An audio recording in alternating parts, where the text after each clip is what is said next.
Hello students हमने 8.1 का basic हमने कंप्लीट कर लिया था। इसके बाद हम एक्सरसाइज की ओर चलते हैं। पहला क्वेश्चन आता है कि एक ऐसी equation, find the equation whose roots are equal in magnitude but opposite in sign to the root of the following equation. इस इक्वेशन के रूट के अपोजिट साइन वाले रूट वाली इक्वेशन हमने फाइंड करनी है। लेकिन उनका मैग्नीट्यूड क्या होना चाहिए? सेम होना चाहिए। वैसे अब साइन अपोजिट चाहिए तो एक्स की जगह कितना पुट करेंगे हम? माइनस ऑफ एक्स, या फिर वाई में लिखना चाहो तो वाई इक्वल टू कितना पुट कर दो? Minus of X, then X equal to minus of Y. तो X equal to minus of Y इस इक्वेशन में पुट कर दो तो क्या आ जाएगा? माइनस वाई की power 5 minus 3 into minus Y की पावर 3 प्लस 2 इंटू कितना? माइनस ऑफ वाई का square plus 4 into minus of Y plus 3 equal to 0। इसको सोल्व करेंगे, माइनस वाई की पावर 5 आ जाएगा, यहाँ से minus minus plus plus 3 Y cube plus 2 Y square minus आ जाएगा 4 of Y plus of 3 equal to 0। ये इक्वेशन बन गई। माइनस कॉमन लेते ही वाई की power 5 minus 3 Y cube minus 2 Y square plus 4 Y minus 3 equal to 0। इस equation में वाई की जगह एक्स रिप्लेस कर दो, क्योंकि हमें जो इक्वेशन चाहिए वो एक्स में ही चाहिए। तो इस इक्वेशन की जगह एक्स रिप्लेस कर दो तो एक्स की पावर 5 आ गया minus 3 x cube minus 2 x square plus 4 x minus 3 equal to 0। तो ये एक ऐसी इक्वेशन आ गई जो जिसके रूट्स जो हैं इस इक्वेशन के मैग्नीट्यूड में तो सेम रहेंगे, लेकिन साइन में क्या रहेंगे? अपोजिट रहेंगे। बेसिक अगर किया हुआ है तो आसानी से समझ में आएगा।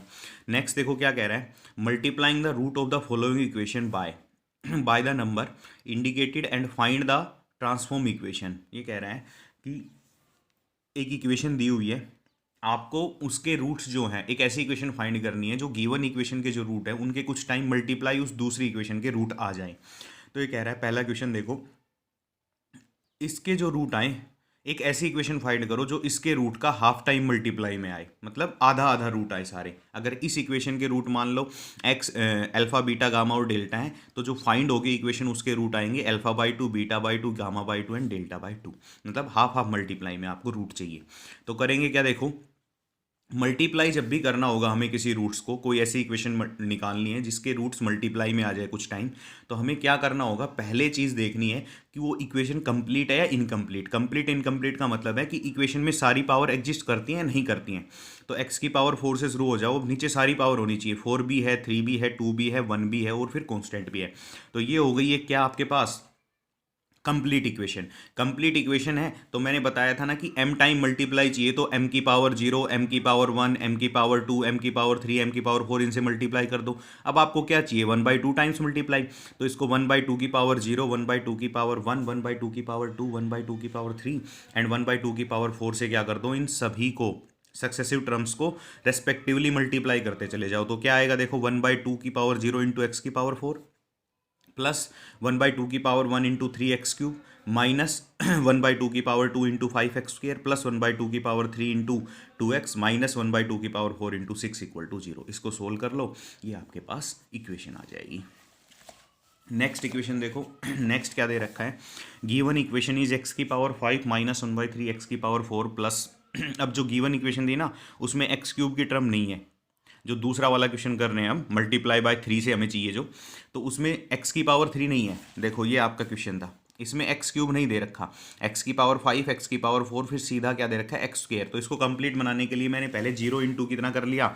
X cube plus 25/27 x square plus 34/81 x और माइनस 8/81 इक्वल टू 0। इसके रूट्स, अब एक ऐसी इक्वेशन फाइंड करनी है जो इसके रूट्स के 3 टाइम्स मल्टीप्लाई आ जाए।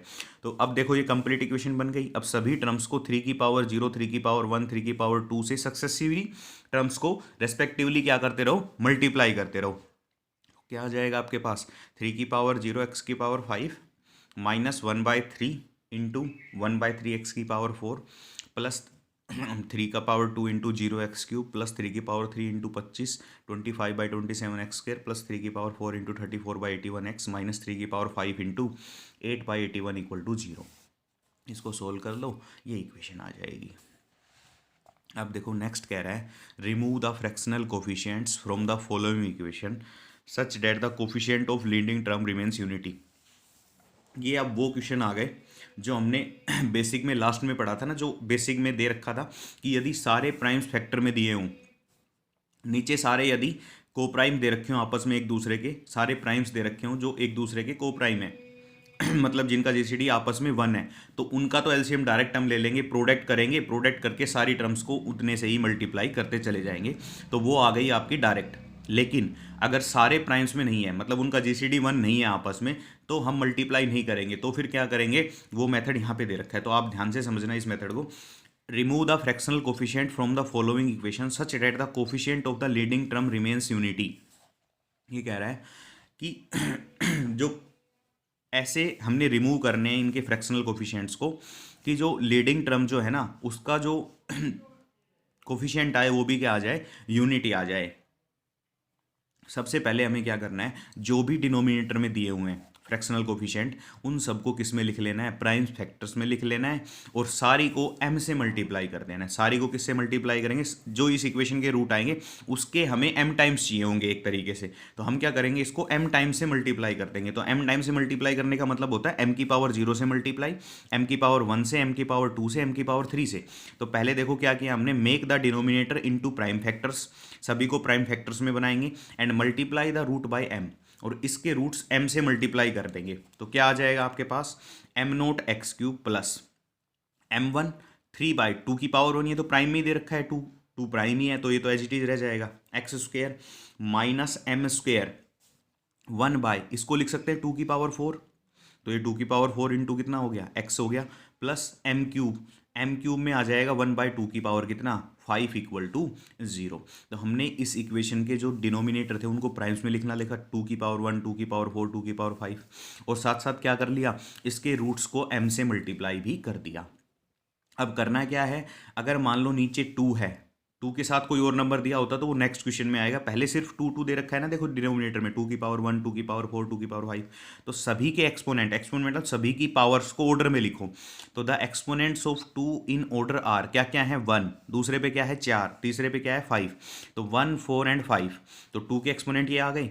इन एक्सपोनेंट्स इन पावर्स को करस्पॉन्डिंग पावर m की से डिवाइड कर दो। तो m की करस्पॉन्डिंग पावर क्या है, 2 की पावर 1 के नीचे m की पावर 1 है, 2 की पावर 4 के नीचे आएगा m की पावर 2, मतलब 2 आ जाएगा, 5 के नीचे आ जाएगा कितना, 3। तो डिवाइड करेंगे तो करस्पॉन्डिंग m की पावर्स क्या क्या है, 1, 2, 3, तो इनसे इनको डिवाइड कर देंगे, तो 1/1, 4/2 आ गया 2, एंड 5/3 आ गया कितना, 5/3, तो ये बन गया।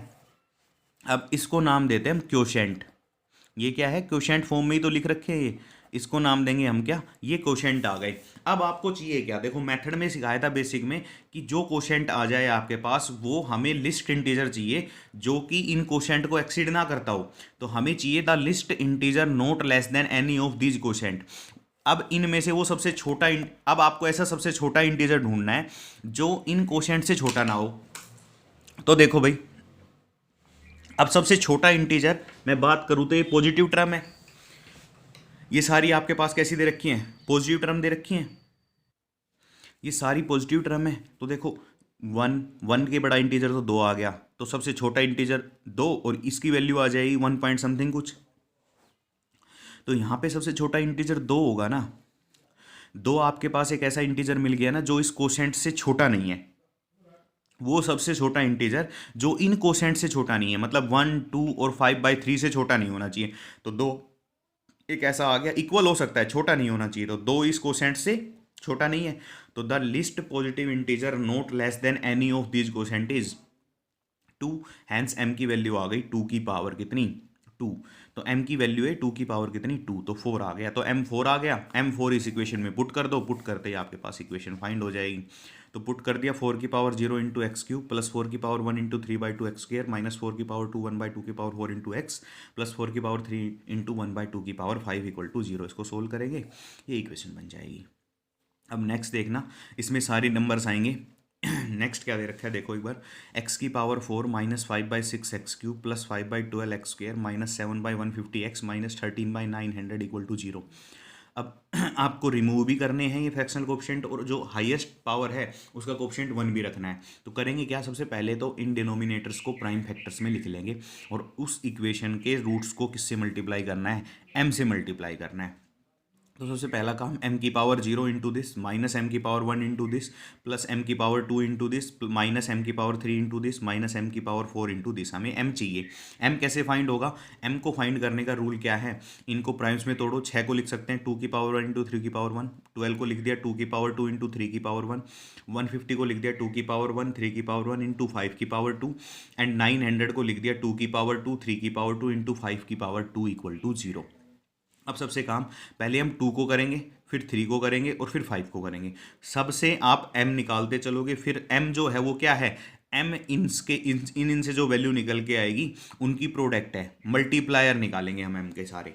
तो m के मल्टीप्लायर कौन कौन से होंगे? पहले तो 2 वाले में निकालेंगे। 2 की क्या आएगी? देखो 2 की पावर आपके पास 1 है, 2 की पावर 2 है, 2 की पावर 1 है, 2 की पावर 2 है।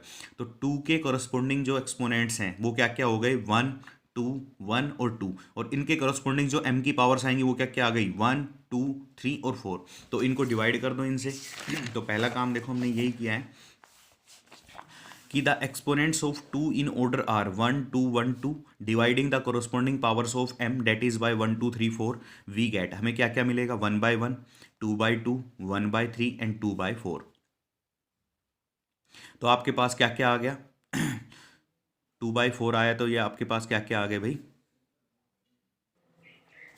तो अपने पास आ गए भाई 1 1 1/3 और 1/2। ये आ गया क्वोशेंट। अब आपको इनमें से ऐसा इंटीजर, इनमें से नहीं, आपको लिस्ट पॉजिटिव इंटीजर छांटना है। ऐसा देखना है आपको कि कौन सा लिस्ट पॉजिटिव इंटीजर है जो इनसे छोटा ना हो। इनसे छोटा नहीं होना चाहिए। सबसे छोटा इंटीजर जो इनसे छोटा ना हो तो 1 ही उठा लो। 1 इनसे छोटा नहीं है भाई, 1 इनसे इक्वल होगा। इसकी वैल्यू 0.5, इसकी वैल्यू 0.7 कुछ।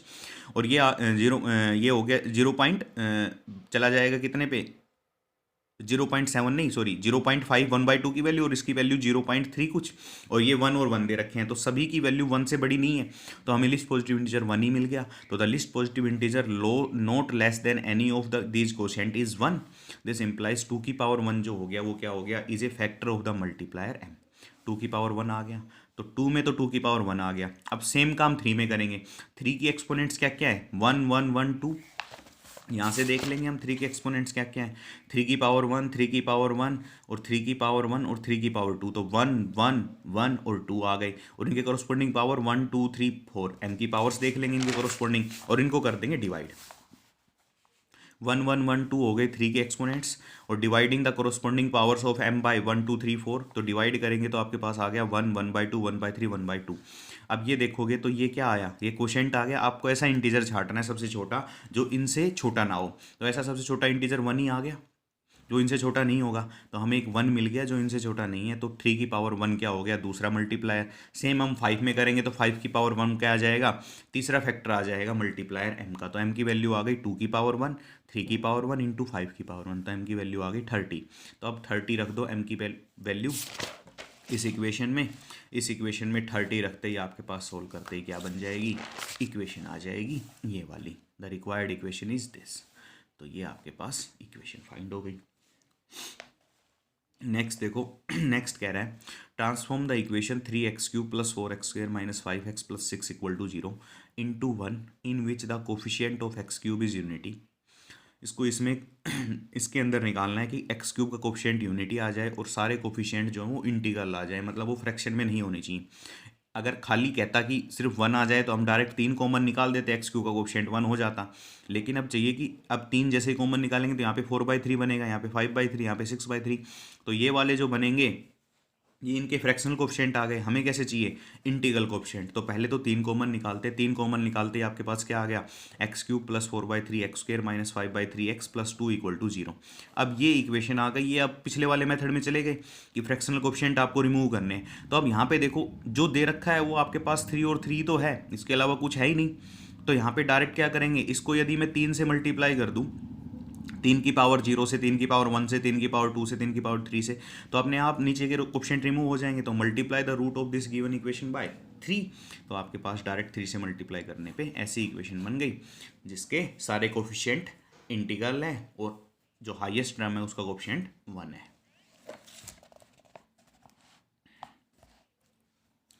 नेक्स्ट देखो question number 7। Find the condition that the cubic x³ + px² + qx + r = 0 should have its root in H P. H P है हार्मोनिक प्रोग्रेशन। हार्मोनिक प्रोग्रेशन क्या होता है कि किसी इक्वेशन के रूट यदि एच पी में है, एच पी होता है ए पी का रेसिप्रोकल, अर्थमेटिक प्रोग्रेशन का रेसिप्रोकल। मतलब अगर किसी इक्वेशन के रूट ए पी में है तो उसके रेसिप्रोकल किस में आ जाएंगे, एच पी में आ जाएंगे। तो किसी इक्वेशन के रूट यदि एच पी में है तो उसका रेसिप्रोकल वाली जो इक्वेशन बनेगी उसके रूट्स किस में होंगे, फिर ए पी में होंगे। तो हमें तो ए पी का फॉर्मूला पता है, हमें एच पी का फॉर्मूला पता ही नहीं है, तो हम डायरेक्ट ए पी के फॉर्मूले पे जाएंगे। ए पी के फॉर्मूले पे कैसे जाएंगे, ये इक्वेशन दे रखी है, इसके रूट एच पी में दे रखे हैं, हमें वो कंडीशन निकालनी है कि इसके रूट एच पी में हो। तो हम इसका रेसिप्रोकल रूट निकालेंगे, इसके रेसिप्रोकल रूट किस में होंगे, एपी में होंगे, और एपी की कंडीशन हमें पता है। तो हम क्या करेंगे, इसको पहले रिप्लेस कर देंगे किससे, 1/x से। Given equation is this, its roots are in H P, now change x to 1/x in 1/x से 1/x चले जाएंगे इसके अंदर, तो आपके रूट्स जो आएंगे वो किस में आ जाएंगे, AP में आ जाएंगे। तो 1/x में चेंज किया तो इक्वेशन बन गई, x की जगह 1/x रख दिया तो इक्वेशन बन गई। ये किस में बन गई, अब नाउ रूट्स ऑफ 2, इस इक्वेशन के रूट्स किस में आ गए, AP में आ गए। अब AP में अगर रूट दे रखे हैं तो हमें पता है, हमें वो कंडीशन निकालनी है ना एपी में रूट मानते हुए, तो हमने एपी में रूट मान लिया, तो एक रूट फाइंड करेंगे, इसमें पुट करके वो कंडीशन निकाल लेंगे। तो एपी में रूट मानते हैं, 3 रूट दे रखे तो किस तरीके से मानते हैं, a-d, a और a+d। तो यहाँ से सम ऑफ रूट्स क्या हो जाएगा, a-d a+d इक्वल टू आ जाएगा -q/, कितना, r। तो a की वैल्यू आ गई -q/, कितना, 3/r। तो a is a root of 2। अब जो ये a है ये 2 का रूट है, ए इज ए रूट ऑफ 2, तो इस कंडीशन को सेटिस्फाई करेगा, तो इस कंडीशन को सेटिस्फाई करेगा, तो ये आ गया आपके पास equal to 0। This implies 2q³ यहाँ से -9pqr + 27r³ बराबर 0। ये क्या बन गई आपके पास, वो कंडीशन बन गई जिसके रूट्स किस में हैं, आपके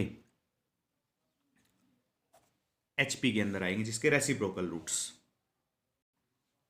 अब नेक्स्ट दे रखा था हैंस और otherwise solve the equation. In equations को सोल्व भी करना है, तो मैं पहली इक्वेशन लेके चल रहा हूँ। देखो ये इस इक्वेशन को सोल्व तब कर पाएंगे, अब ये इक्वेशन यदि इस कंडीशन को सेटिस्फाई करेगी जो हमने निकालनी, तो इसका मतलब इसके रूट्स भी एचपी में हो सकते हैं।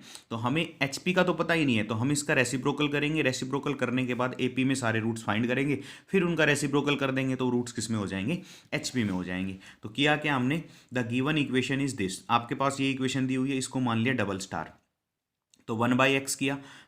तो पहले तो हमने 6 बाहर निकाला, 6 बाहर निकाला तो x³ -11/6 x² -1/2x + 1/3 = 0।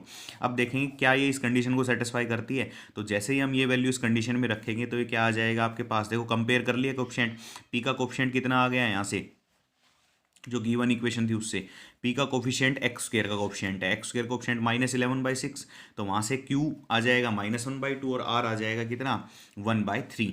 ये स्टार में पुट कर दिया, इसमें पुट करते ही देखेंगे कि आ गया इक्वल टू 0। तो मतलब इस satisfy star, hence its roots are in HP, इसके रूट्स आ गए एचपी में। अब हम x को चेंज करेंगे किससे, 1/x से, इसमें x की जगह रख दिया 1/x, 1/x रखते ही ये इक्वेशन आ गई। अब ये इक्वेशन बन गई किसके अंदर, एपी के अंदर। तो इसके रूट्स एपी में रहेंगे, तो इसके रूट्स मान लिए मैंने a-d, a और a+d, यहाँ से a की वैल्यू निकाल ली 1/2। अब a इस इक्वेशन का रूट है, तो a का रेसिप्रोकल किस इक्वेशन का रूट बन जाएगा, इस इक्वेशन का जो एचपी में है। भाई ये तो एपी में है, अब एपी में एचपी का रेसिप्रोकल होता है, तो a इस 3 को सेटिस्फाई करता है, तो 1/a किसको सेटिस्फाई करेगा, डबल स्टार को, इस वाली इक्वेशन को। तो हमें तो एपी का चाहिए था ना, क्यों मैं 1/2, देखो रूट सही से निकल सकते हैं। मैं 1/2 से अगर सिंथेटिक डिवीजन करूंगा तो इस इक्वेशन का सिंथेटिक डिवीजन करूंगा ताकि बाकी 2 रूट निकल जाएं, और जब मैं 2 से सिंथेटिक डिवीजन करूंगा तो मैं इस इक्वेशन का करूंगा, क्योंकि a इस इक्वेशन का रूट है, तो 1/a किसका बनेगा, डबल स्टार वाली इक्वेशन का रूट बनेगा। तो यहां से मैंने इनका सिंथेटिक डिवीजन कर लिया। Now 1/2 is a root of 3, so 2 is a root of कितना, डबल स्टार, तो 2 से 2 डबल स्टार वाली का सिंथेटिक डिवीजन कर दिया, ये इक्वेशन आ गई। x को सोल्व किया तो बाकी 2 रूट निकल गए, तो -1/2 1/3 2, इन तीनों 3 रूट आ गए उस इक्वेशन क्यूबिक वाले के। नेक्स्ट देखो 8th question, if the root of the equation x³ -ax² + bx - c = 0 are in H P. ये अगर रूट्स दे रखे हैं एच पी के अंदर, तो मुझे दिखाना है कि मेन रूट जो मिडल रूट आएगा वो आएगा 3c/b। मैं इस इक्वेशन का रेसिप्रोकल करके इसको एपी में कन्वर्ट करूंगा। एपी में कन्वर्ट करने के बाद मैं क्या करूंगा, उसका मीन रूट दिखा दूंगा b/3c। तो अपना काम हो गया भाई। एच पी के जब 3c/b है तो ए पी का मीन रूट कितना आना चाहिए, b/3c। तो मैं कहूँगा कि ये इक्वेशन को पहले रेसिप्रोकल करके कन्वर्ट कर लो। क्या किया, the given equation roots are in H P, change x to 1/x, so now equation are in A P, तो ये इक्वेशन ए पी में बन जाएगी, तो x से 1/x चेंज करते ही ये इक्वेशन आ जाएगी। इसको मान लिया मैंने इक्वेशन नंबर 2। अब इसके रूट्स देखो, ए प्लस डी मत मानना, क्योंकि ए बी सी इसके कोफिशिएंट दे रखे हैं, तो क्या मान लेंगे, अल्फा माइनस डी, अल्फा और alpha plus d. Sum of root निकालेंगे इस इक्वेशन के, तो क्या आ जाएगा, माइनस बी बाई सी, और विद माइनस साइन, तो माइनस से माइनस कट जाएगा, तो alpha minus D plus alpha plus D equal to B by C, तो यहाँ से 3 अल्फा आ जाएगा बी बाई सी, तो अल्फा आ गया बी बाई 3 सी। अब अल्फा जो है वो इस 2 का रूट है, अल्फा इस 2 का रूट है जो ए पी में है, तो 1/अल्फा किसका रूट बनेगा, 1 का बन जाएगा, कितना, 3c/b, और 1 अल्फा जो है वो देख भी सकते हो आप, इन तीनों का क्या बनेगा, मेन रूट बनेगा ना, बीच वाला रूट, तो आपके पास क्या आ गया, alpha is a root of this equation 2, so 1/अल्फा is a root of equation number 1 जो कि एच पी में, और वो रूट कितना आ गया, 3c/b। नेक्स्ट देखो, सोल्व द इक्वेशन, नेक्स्ट बिल्कुल सिंपल सा है, सोल्व द इक्वेशन 40x की power 4 minus 22x cube minus 21x square plus 2x plus 1 equal to 0 if the given roots are in H P में दे रखे हैं, तो मुझे एच पी में जब भी गिवन होगा मैं उसको ए पी में कन्वर्ट करूंगा पहले, तो मैंने क्या किया, चेंज x टू 1/x रखते ही आपके पास ये इक्वेशन बन जाएगी, ये इक्वेशन बन गई। अब ये इक्वेशन के रूट आ गए ए पी के अंदर, तो मैंने माना लेट इट्स रूट्स भी alpha beta gamma and delta. अब 4 इक्वेशन 4 पावर में है, तो 8th वाला क्वेश्चन आ गया कि इस 4 पावर के क्वेश्चन में दे रखा है कि रूट्स ए पी में, तो हम क्या करेंगे, इसके रूट मान लिए मैंने alpha beta gamma and delta. अब एपी के अंदर अगर 4 रूट हैं, तो पहला वाला और लास्ट वाला और बीच के दोनों का सम आपस में बराबर होता है, तो alpha plus delta equal to beta plus gamma. Sum of root निकाले सारे, सम ऑफ ऑल रूट्स क्या हो जाएगा, alpha plus beta plus gamma plus delta, और कितना आ जाएगा, यहाँ से आपके पास देखो इस इक्वेशन से एक्स क्यूब का कोफिशिएंट अपॉन एक्स की पावर 4 का कोफिशिएंट विद माइनस साइन, तो -2/1 कितना आ गया, -2। तो यहाँ से अल्फा प्लस बीटा बराबर है, अल्फा प्लस डेल्टा बराबर है बीटा प्लस गामा के, तो gamma plus beta equal to -1 equal to कितना हो गया, अल्फा प्लस डेल्टा, भाई हाफ कर दिया, तो अल्फा प्लस डेल्टा की वैल्यू -1 और गामा प्लस बीटा की वैल्यू -1। अब सम ऑफ रूट मुझे पता है, मैं प्रोडक्ट ऑफ रूट मान लेता हूँ ये p, इनका प्रोडक्ट ऑफ रूट मान लेता हूँ कितना, q। तो ये अल्फा और डेल्टा किस इक्वेशन के रूट बनेंगे, इस क्वाड्रेटिक के बनेंगे, x square plus sum of root into x plus product of root. ये किसके बनेंगे, x square plus sum of root into x plus product of root. तो ये 2 इक्वेशन आ गई, इन 2 इक्वेशन की मल्टीप्लाई किसके बराबर लिखी जाएगी, इस 4 पावर वाली क्वाड्रेटिक के बराबर, बाई क्वाड्रेटिक के बराबर। तो इस बाई क्वाड्रेटिक वाली के बराबर हमने क्या रख दिया, इस इक्वेशन को रख दिया। यहाँ से कंपेयर किए, कंपेयर द कोफिशिएंट्स, कंपेयर करेंगे, एक्स स्क्वायर का कोफिशिएंट कंपेयर कर लिया, एक्स का कर लिया और कांस्टेंट टर्म, तो क्या आ गया आपके पास कितना, p प्लस क्यू की वैल्यू आएगी -22 और पी क्यू की वैल्यू आ जाएगी कितनी, 40। अब देखो हमें एक इक्वेशन के रूट पता है, पी और क्यू किसी इक्वेशन के रूट बनेंगे जिनमें सम ऑफ रूट दे रखा है और प्रोडक्ट ऑफ रूट दे रखा है, तो वो इक्वेशन मान ली मैंने टी स्क्वायर में, t square plus 22t plus 40, भाई यही तो होता है, t square minus sum of root into t plus product of root, तो इनकी वैल्यू रख दी मैंने, तो ये बन गया t+2 t+20 इक्वल टू 0, तो यहाँ से t इक्वल टू आ गया -2 और आ गया -20। एक को मैंने मान लिया p, एक को मान लिया q, p और q की वैल्यू वापस से इन दोनों के अंदर मैंने क्या कर दी, पुट कर दी, सोल्व किया, सोल्व करते ही आपके पास चारों रूट आ गए। अब देखो x इक्वल टू -2 1 -5 4, ये रूट है किस इक्वेशन के, इक्वेशन नंबर 2 के, हमें चाहिए इक्वेशन नंबर 1 के, ये AP वाले रूट आए, तो हमें HP के चाहिए, तो इनका क्या कर देंगे हम, रेसिप्रोकल। तो क्या आ गया, तो रूट्स ऑफ इक्वेशन 1 आ गए -1/2 1/1 -1/5 और 1/4, ये आ गए इसके इक्वेशन के रूट, जो इक्वेशन नंबर 1 आपके पास जो HP में दी हुई थी। तो ये आपकी पूरी 8.1 है। इसके बाद करेंगे नेक्स्ट 8.2 का बेसिक और फिर आगे चलेंगे।